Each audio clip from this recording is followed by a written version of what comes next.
అనేసరికి నేను పిచ్చి చూపులు చూస్తూ అది నాకు నిద్రొస్తుంది, పద నిద్రపోదాం అంటూ ఉండగానే మా రూమ్ డోర్ నాక్ చేసిన శబ్దం రావడంతో పార్థునే వెళ్ళి డోర్ ఓపెన్ చేశాడు. అక్కడ అత్తమ్మ భోజనం ప్లేట్ పార్థు చేతికిచ్చి విషయం అంతా చెప్పేసరికి పార్థు సీరియస్గా ఒక లుక్ ఇచ్చాడు నాకు. నిజానికి పార్థు నా మీద ఇప్పటి వరకు ఎప్పుడూ కోప్పడలేదు. ఒకవేళ కోపం చూపించినా అది నా మీద ప్రేమతోనే, నేను నా విషయంలో చేసిన తిక్క పనులకు మాత్రమే. పార్థు అలా కోపంగా చూసేసరికి నేను వెంటనే వాష్రూంలోకి దూరిపోయాను. కాసేపటికి ఫ్రెష్ అయ్యి నైట్ డ్రెస్తో బయటకు వచ్చిన నన్ను పార్థు కాసేపటి క్రితంలానే కోపంగా చూస్తూ ఇలారా అని పిలవగానే మారు మాట్లాడకుండా బుద్ధిగా వెళ్ళి పార్థు ఎదురుగా కూర్చునేసరికి పార్థు కూడా ఇంకేం మాట్లాడకుండా నాకు భోజనం తినిపించి హ్యాండ్ వాష్ చేసుకుని వచ్చి వాటర్ గ్లాస్ నా చేతికిస్తూ ఇంకెప్పుడైనా నా మీద కోపం వస్తే కుదిరితే ఆ కోపాన్ని నన్ను కొట్టో లేక తిట్టో తీర్చుకోరా రాధి, అంతేకాని నా మీద కోపాన్ని ఇలా తిండి మీద చూపిస్తే మాత్రం నేను ఊరుకోను అని సీరియస్గా వార్నింగ్ ఇచ్చిన పార్థు ప్రతి మాటలో అతనికి నాపై ఉన్న ప్రేమే కనిపించింది నాకు. అంతే, మా మధ్య గాలి కూడా చొరబడినంత గట్టిగా పార్థుని హగ్ చేసుకున్నాను. పార్థు కూడా ప్రేమగా నా చుట్టూ చేతులు చేర్చి అత్తయ్య అన్న మాటల గురించి నువ్వు బాధపడడం నేను చూశానురా, ఆవిడ మాటలేం పట్టించుకోకు అంటూ నా మొహాన్ని తన దోసిలిలోకి తీసుకుని నా నుదుటికి తన నుదురు ఆనించి మన లైఫ్లో అసలు మనకి సంబంధమే లేని వారి మాటలకి పట్టింపులకి చోటు ఇస్తే అసలు లైఫ్లో సంతోషం అనేదే లేకుండా పోతుందిరా, అలాగే మనకంటూ డెసిషన్ తీసుకునే సామర్థ్యం కూడా తగ్గిపోతుంది. అలాంటి వాటికి ఛాన్స్ ఇస్తూ మనల్ని మనం కోల్పోవడం కరెక్ట్ కాదురా. ఏ విషయంలో అయినా ఇక్కడేం చెప్తే అదే చేయాలి, అప్పుడే నువ్వు హ్యాపీగా ఉంటావు. నువ్వు హ్యాపీగా ఉంటేనే నీ పార్థు హ్యాపీగా ఉంటాడు, అర్థమైందా అని అడిగాడు నా కళ్ళల్లోకి చూస్తూ. అప్పటికే పార్థు మాటలకి నా కళ్ళల్లో నీళ్లు. ఒక మనిషిని ఎవరైనా ఇంత బాగా అర్థం చేసుకోగలుగుతారా? తిరిగి ఏమీ ఆశించకుండా ఇంతగా నిస్వార్థమైన ప్రేమని పంచగలుగుతారా? ఎదుటి వ్యక్తి ప్రతి ఫీలింగ్కి రెస్పెక్ట్ ఇస్తూ ఎవరైనా ఇలా ఉండగలరా? ఇలాంటి కొన్ని వేల ప్రశ్నలకు నా మనసు పార్థునే సమాధానంగా చూపించేసరికి నవ్వుతూ నా గుండెల్లో ఉన్న ఫీలింగ్స్ అన్నిటినీ నా పెదాల ద్వారా పార్థుకి చేరవేయడం మొదలుపెట్టాను.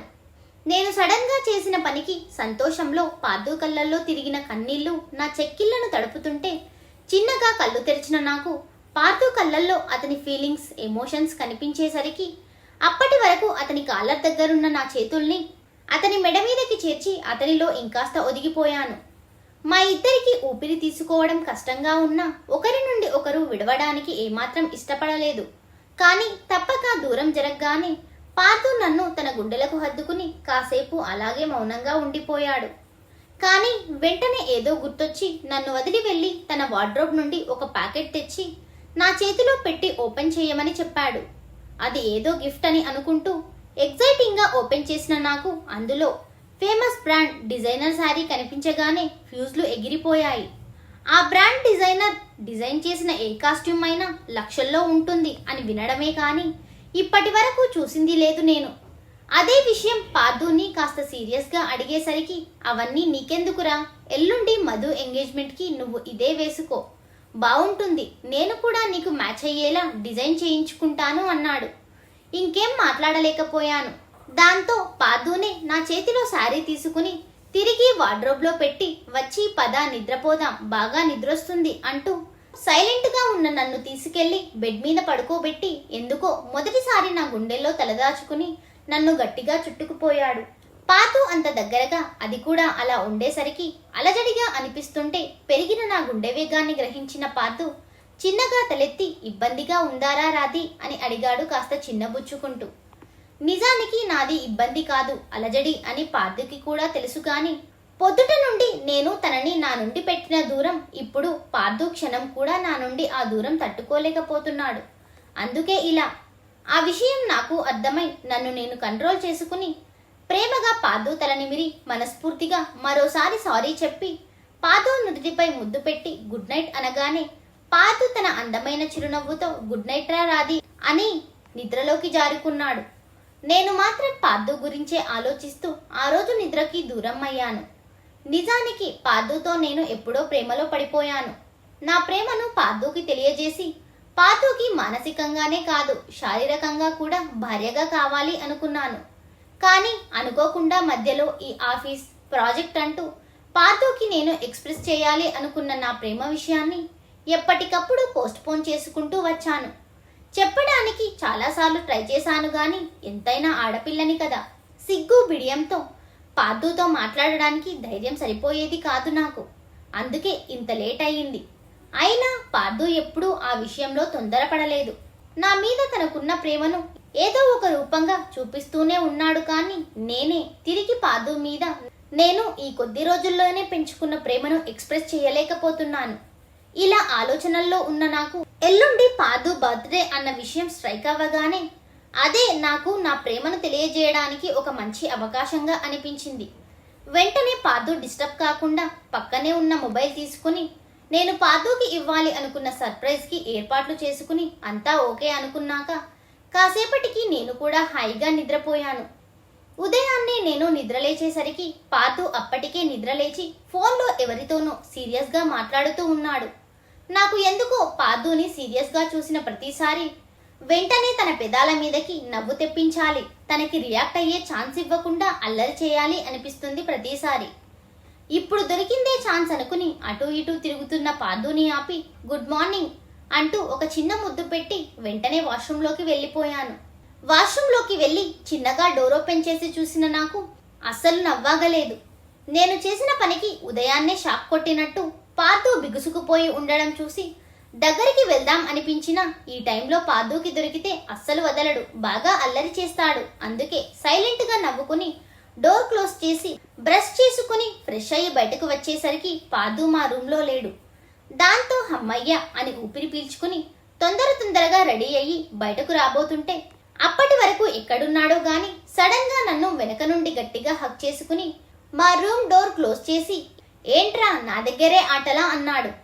అంతే, నేను ఒక్కసారిగా పార్థుని గట్టిగా హక్ చేసుకుని ఈరోజు నాకు కాస్త పర్సనల్ వర్క్ ఉంది, కొంచెం షాపింగ్ చేయాలి, నేను ఆఫీస్కి రాకపోతే నువ్వు ఒక్కడివే మేనేజ్ చేసుకోగలవా అని అడిగాను.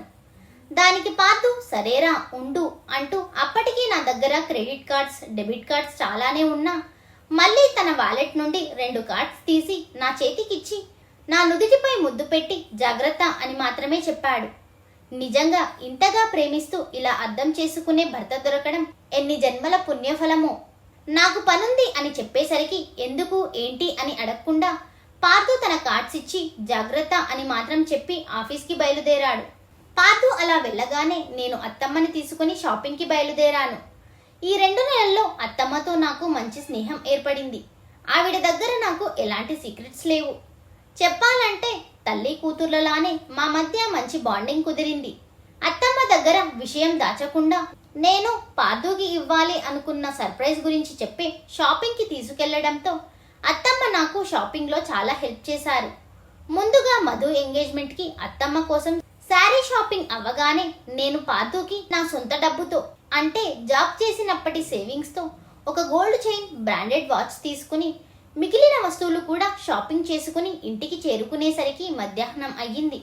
అత్తమ్మ నేను మావయ్య కబుర్లు చెప్పుకుంటూ లంచ్ కానిచ్చాక ఉదయం అంతా షాపింగ్ చేయడం వల్ల బాగా అలసిపోవడంతో కాసేపు రెస్ట్ తీసుకుందాం అని వెళ్ళి సాయంత్రం వరకు లేవలేకపోయాను.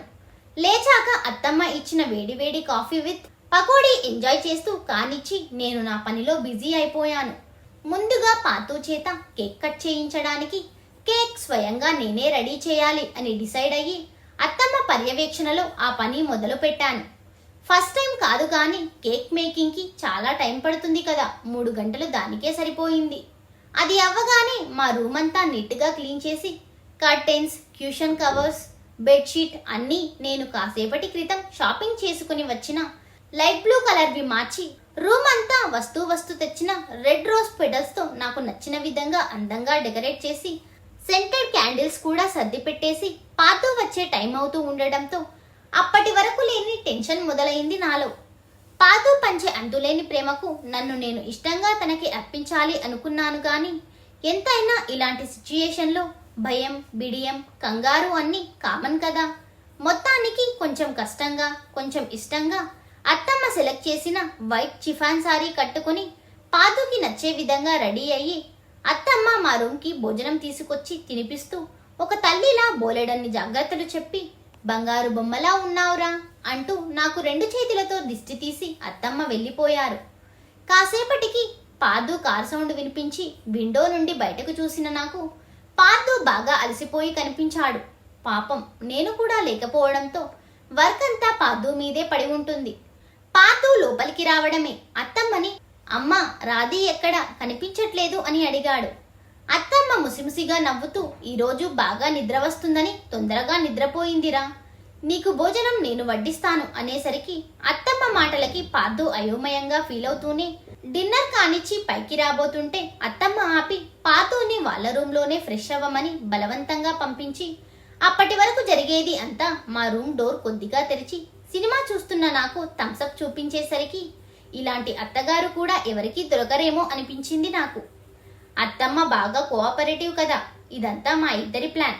కాసేపటికి పాదు ఫ్రెష్ అయ్యి వచ్చి అత్తమ్మకి గుడ్ నైట్ చెప్పి మా రూమ్ వైపు అంటే పైకి రావడానికి మెట్లెక్కుతున్నాడు. అంతే నా గుండెల్లో రైలు పరిగెడుతున్నట్టు అనిపిస్తుంటే భయంతో చీరకొంగు నలిపేస్తూ వెంటనే మా రూమ్లో లైట్స్ అన్ని ఆఫ్ చేసి సీలింగ్ లైట్స్ మాత్రమే ఆన్ చేసి నా కంగారును తగ్గించుకునే ప్రయత్నం మొదలుపెట్టాను, నన్ను నేనే మోటివేట్ చేసుకుంటూ. ఎందుకంటే పాదు నన్ను కానీ ఇలా చూస్తే ఇదంతా నా ఇష్టంతో జరగట్లేదు అనుకుని నన్ను తాకకపోయినా ఆశ్చర్యపడక్కర్లేదు. ఇలా నా ఆలోచనల్లో నేనుండగానే మా రూమ్ డోర్ ఓపెన్ అయిన శబ్దం నా గుండె వేగాన్ని మరికాస్త పెంచింది. వెనక్కి తిరిగి పాదు రియాక్షన్ చూడాలి అని మనసు తొందర పెడుతున్నా నాలోని బిడియం నన్ను ఆ పని చేయనివ్వకపోవడంతో అలానే ఉండిపోయాను, భయంతో చీరను పిడికిళ్లలో బంధించి. అంతలోనే డోర్ క్లోజ్ చేసిన శబ్దం, పాదు అడుగుల శబ్దం నా దరి చేరడం వెంటనే జరిగిపోయేసరికి నా హార్ట్ బీట్ జెట్ స్పీడ్ అందుకుంది. ఏ క్షణంలో అయినా నా గుండె బయటకు వచ్చేస్తుందేమో అనిపిస్తుంటే చాలా కష్టంగా నన్ను నేను కంట్రోల్ చేసుకున్న టైంలో పాదు ఒక్కసారిగా నన్ను వెనక నుండి చుట్టేసి నా భుజం మీద తన గడ్డం ఆనించి దీనికోసమేనా నా రాధిగాడు పర్సనల్ పనుంది అని చెప్పింది అని అడిగాడు. ఆ ప్రశ్నకు అప్పటి వరకు ఉన్న టెన్షన్ కాస్త తగ్గడంతో పాటుగా నా చేతులు చల్లబడిపోయాయి. పాదు ప్రెజెన్స్ టెన్షన్ తగ్గించి ఆ ఫీల్ని ఆస్వాదించేలా చేయడంతో చిన్నగా కళ్ళను మాత్రం పాదు వైపు తిప్పి నీకు నచ్చిందా అని అడిగాను. దానికి పాదు సమాధానంగా ఇదంతా నీ ఇష్ట ప్రకారమే చేసావారా, లేకపోతే అత్తయ్య మాట మనసులో పెట్టుకుని నిన్ను నువ్వు కష్టపెట్టుకుంటున్నావా అని అడిగాడు. నేను చెప్పానా, నా పాదు సంతోషం తన కళ్ళ ముందు ఉన్నా కూడా తన మొదటి ప్రియారిటీ నేనైపోయాను. ఇలాంటి మగాడు వెతికినా కూడా ఎవరికీ దొరకరు. దేవుడు నాకు అతి బీభత్సంగా అదృష్టం రాయడం వల్ల ఇలాంటి మంచి మనసు మాత్రమే కాదు, నేనంటే ఇంత ప్రేమ ఉన్నవాడు నా భర్త అయ్యాడు. పార్థు ప్రశ్నకు సమాధానంగా బిడియంగానే పార్థుకి అభిముఖంగా తిరిగి అతని మెడ చుట్టూ చేతులేసి అతని కళ్ళల్లోకి చూస్తూ ఇదంతా నా ఇష్టంతో నేనే చేశాను, నాకు నువ్వు కావాలి, పూర్తిగా కావాలి పార్థు అన్నాను. అతని పెదాలపై చిన్న ముద్దిచ్చి నేనన్న మాటలకి అతని కళ్ళల్లోకి చూసే ధైర్యం లేక వెంటనే అతని గుండెల్లో మొహం దాచేసుకున్నాను. నా మాటలకి పార్థు నవ్వుతూ నా మొహాన్ని తన దోసిలిలోకి తీసుకుని ఐ లవ్ యూరా రాధి, నేను నీవాన్ని, ఎప్పటికీ నీవాన్ని అంటూ నా పెదాలు అందుకున్నాడు. పార్థు ఇష్టంగా తన ప్రేమను తెలియజేస్తుంటే నేను కూడా అంతే ఇష్టంగా అతనితో జత కలిపాను. పెదాల సంగమంతో మొదలైన మా ప్రేమ తనువుల సంగమంతో ముగిసింది. నిజానికి ముగిసింది అని కాదు, ఇప్పుడే మా ప్రేమ మొదలైంది అని చెప్పాలి. పార్థు ప్రెజెన్స్, అతని స్పర్శ అన్నీ నన్ను మాయ చేస్తున్నాయి. ఈ ప్రణయ యుద్ధంలో పార్థు చేసిన తీయటి గాయాలు కూడా నాకు ఒక మధురమైన అనుభూతిని కలిగిస్తుంది. పార్థు అలసిపోయి నా గుండెల మీద సేద తీరుతూ ఉండగా ఇంతలో నేను సెట్ చేసుకున్న అలాం రింగ్ అవ్వడంతో దానికి పార్థు డిస్టర్బ్ అవ్వకుండా ఆఫ్ చేసి నేనే చిన్నగా పార్థుని తట్టి లేపాను. కానీ సార్ లేస్తే కదా, మంచి నిద్రలో ఉన్నాడు. నాకు కూడా పార్థుని అలా చూస్తే లేపాలి అనిపించట్లేదు, కానీ తప్పదు కదా. నేను ఇష్టంగా ప్లాన్ చేసుకున్న సర్ప్రైజ్ కాబట్టి ఎలాగో బ్రతిమాలి పార్థుని నిద్రలేపి బెడ్ రెస్ట్కి ఆనించి ఒక్క 2 minutes వెయిట్ చేయమని వెంటనే నా వార్డ్రోబ్ నుండి నైటీ తీసుకుని వేసుకుని కిందికి వెళ్ళి ఫ్రిడ్జ్లో నేను చేసి పెట్టిన కేక్ పట్టుకొచ్చి పార్థు ముందు పెట్టాను. నిద్రలో ఉన్న పార్థు కేక్ని నన్ను మార్చి మార్చి ఆశ్చర్యంగా చూస్తూ ఉంటే నేను నవ్వుతూ పార్థు పెదాల మీద ముద్దు పెట్టి హ్యాపీ బర్త్డే పార్థు అని విష్ చేయగాని పార్దు భావోద్వేగంగా నన్ను హక్ చేసుకున్నాడు. నిజానికి పార్దు నా వల్ల పెయిన్ తీసుకోవడం మొదలుపెట్టినప్పటి నుండి బర్త్డే చేసుకోవడమే మానేశాడట. అత్తమ్మ చెబుతుంటే చాలా బాధగా అనిపించింది. పాపం అత్తమ్మకి కూడా కారణం నేను అని తెలీదు. ఆఫీస్ టెన్షన్స్లో పడి చేసుకునే ఇంట్రెస్ట్ చూపించట్లేదు అనుకున్నారట. అత్తమ్మ నాకు అదే విషయం చెప్పారు కానీ అసలు కారణం అర్థం కావడానికి నాకు పెద్ద టైం పట్టలేదు. పార్దు అలా ఎమోషనల్ అయ్యేసరికి నాకు కూడా బాగా ఏడుపొచ్చేసింది. కానీ కష్టంగా కంట్రోల్ చేసుకుని పార్దు వెన్నుని మురుతూ, శ్రీవారు మీకోసం నేనే కేక్ రెడీ చేశాను.